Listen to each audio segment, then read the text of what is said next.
Corona virus ఒకవైపు మానవులపై మరోవైపు మూగజీవాలపై తీవ్ర ప్రభావం చూపెడుతుంది. జగిత్యాల జిల్లా కొండగట్టు దేవాలయంలో ఎప్పుడు భక్తులతో కిటకిటలాడే దేవాలయం ఇప్పుడు లాక్డౌన్ నేపథ్యంలో భక్తులు లేక వెలవెలబోతోంది. మరోవైపు ఇక్కడ నివసించే కోతులకు ఆహారం దొరకక అలమటిస్తున్నాయి. ఇది గమనించిన యానిమల్ ఫౌండేషన్ యువకులు కోతులకు ఆహారాన్ని అందిస్తున్నారు.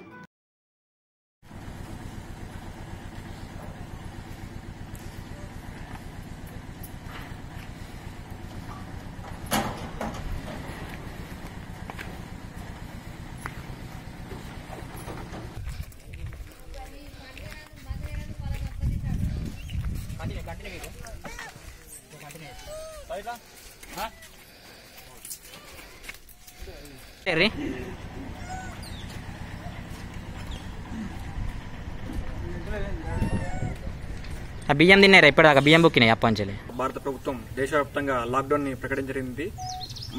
మరి కొన్ని రోజులు కూడా పొడిగించడం జరిగింది. మే 3 వరకు లాక్డౌన్ పొడిగించడం జరిగింది. కావున దేవస్థానాలన్నింటినీ కూడా భక్తుల యొక్క ప్రవేశాలను పూర్తిగా నిలిపివేశారు. భక్తుల సంచారం లేక శ్రీ కొండగట్టు దేవస్థానం వద్ద కోతులకు సరైన ఆహారం దొరకడం లేదు.